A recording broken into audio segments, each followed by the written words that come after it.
Rolling. Alright. What's good, y'all? It's me. Me versus you. Me versus you. So, I told y'all last time that I would come back with y'all with this story on how Securitas abandoned you, girl. I was waiting for that. Alright, good. So, I'm back with that or whatever. I'm just sitting here at work now, bored. So, I'm like, why not do a video, right? So, anyway, so boom. Back in November 2020, I had wound up getting hired with Securitas. Um, she had called me actually the next day, and I'm like, bruh, red flag. She called me fairly quick, like I said, and pretty much we did the phone interview. I didn't have a SORA license at the time, so she said they'd be able to help me with that, and I'm just like, really? So nice, thank you so much. No.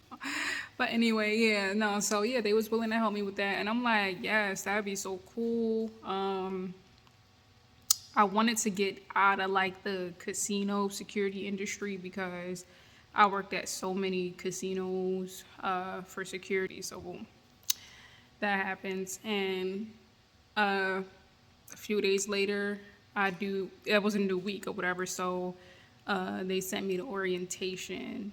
So I think that was like like 3 days, and it was probably about 45 minutes away from where I live. So it was like, all right, that's no problem. So yeah, I went to orientation. Wound up getting my SORA license on the spot when orientation was done. Um, yeah, and that was that. They had gave me a site uh, there at the office. Mind you, though, I had applied. I remember applying because it did say overnight. Y'all know I do overnights. That's just me. So I initially applied for an overnight shift, but the guy, I think he was like the field manager. I applied for a full-time overnight shift. So he winds up telling me, yeah, we have a 3 to 11, but the guy at the site, where you're going to be working, if you accept the position, um, he's actually supposed to be leaving. whatever, like, they was trying to butter me the fuck up and be like, just tell me that someone else is leaving so they can like get me in. That's how they reel you in, guys. So just keep that in mind. Like, if you don't want a position, you don't have to take it. You know what I mean? But I think at this time I did need something because this wasn't around the time of like COVID, like I said. So I did need something, right? So boom, I'm like, all right, well, all right, I could just take it for now, and then when the overnight guy leaves, then I can request for that, right? Yo, I forgot to add, mind y'all, the overnight guy. Soon as I saw him, bruh, like I knew for a fact. I'm like, bruh, he's not going nowhere. He's not going nowhere. So pretty much, he was there till the end, my nigga. Like, you know how you could just like look at a person and tell, like, bruh, like they ain't going nowhere. Yeah, that was him, bruh. That was him. Yeah. So yeah, I had started this site or whatever, but I had to go in the morning time to do the training and stuff with the supervisor. So trained with her a little bit, and mind you, like the supervisor, she was cool or whatever. But the thing is, she lived in, well, I was about to say the area, but she lived about like an hour and probably like 45 minutes. Let's just say 2 hours. So she traveled every single day. But just keep that in mind though, right? So anyway, so she's training me. She's cool, whatever. Really nice girl. Just showing me the ins and outs of the place or whatever. And I'm like, okay, cool. What can go wrong? Like, it's an easy job. It's kind of like doing the same thing that I do here, pretty much. But I was just working like I said, 3 to 11 shifts, so it's more activity. Like, it was more activity over there. It was like a senior home, like senior living or whatever. That, like, the first month of me being there, the bullshit just started to like come in, right? I'm like, oh shit. So basically, it was a lot of stuff going on. The property manager, she was kind of a dick or whatever. Place, I don't know. That place where I was at was really like disorganized. Oh, I'm sorry. My shirt wrinkled as hell. I just don't be giving a fuck, do I? That's crazy. But anyway, no, but yeah, so yeah, that place was like mad, like disorganized. And mind y'all, like Securitas, they were really like, I don't know how it is now, but when I was working there, they were really like, the communication was like not good at all. Like, if I tried to get in touch with a manager, no one would answer. Like, the field supervisors, no one would answer. And mind you, I told her to keep this in mind. Because it was like hard to get somebody there, right? If I was to call out, they would tell me like they don't have anyone, to cover or whatever. So I'm just like, whose fucking problem is that? You know what I mean? Like, I'm really not the one to go like above and beyond on my job. I'm just keeping it a buck. Like, I kind of do just like the bare minimum when I'm working. I know that sounds really bad, but like, honestly, like, I do what I'm supposed to do.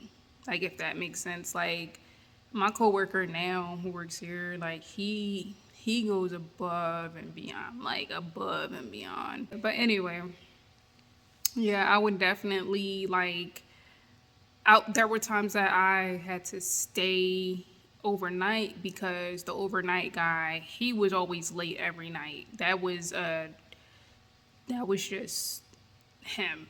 Like, he was late every single night. He would never apologize. Or there would even be times he wouldn't even show up or not even call me and tell me that he, wasn't even going to be there type shit.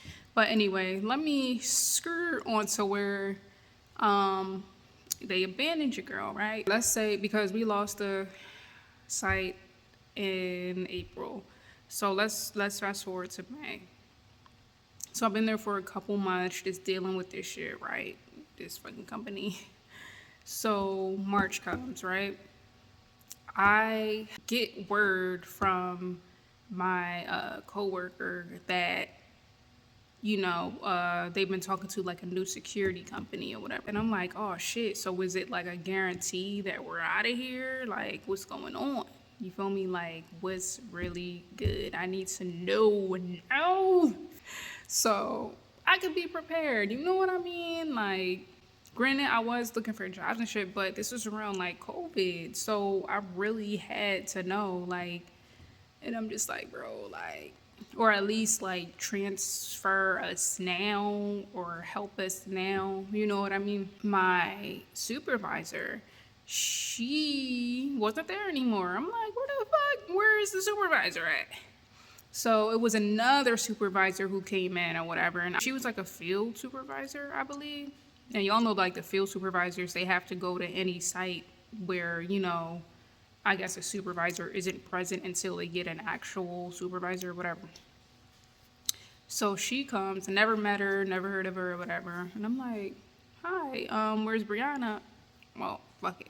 I'm like, where's Brianna? She's like, yeah, they put her at a site closer to where she lives or whatever. Remember, I said she works like almost 2 hours away, whatever. So I'm like, oh shit, okay, that's good for her. That's what's up. So, I'll fuck around and ask her, I'm like, so what's gonna happen to us or whatever? Like, are we not gonna be here anymore? Like, what's up? Like, are we losing the client site? She's like, I don't know, like, I'm really not sure. I know that they've been talking to other security companies, but it's not a guarantee that, whatever. And I'm just like, bruh,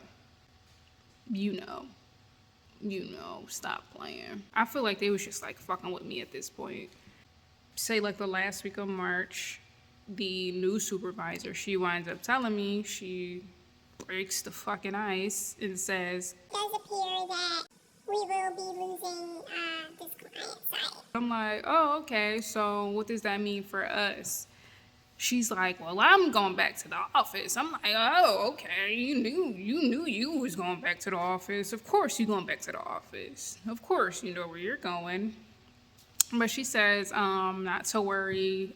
She'll keep in contact with us and let us know like what's open. Like she won't like just leave us hanging. I'm like, well, I hope not. The night, how many days is in March? You stupid.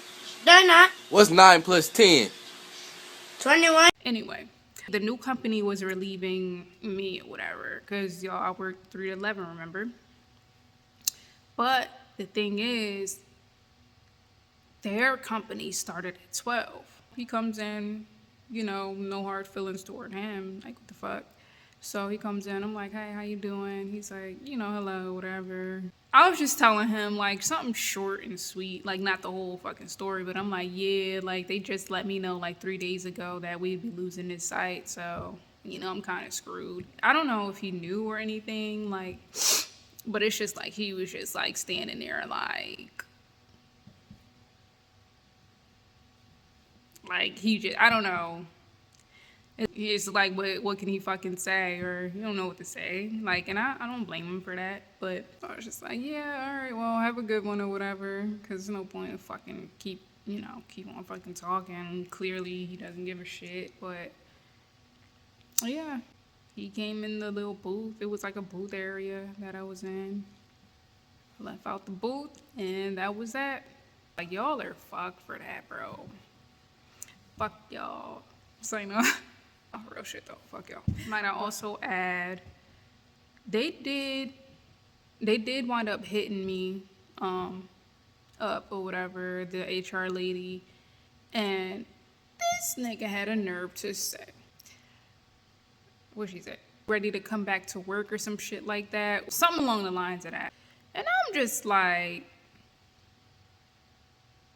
and y'all, that goes to show you that none of these jobs are guaranteed. Like, these companies ain't shit, bro. So, yeah, man. That's the story about how They abandoned your girl, man. Alright. Anyway, y'all, I hope y'all enjoyed that story and hope y'all have a good one. Take care, guys.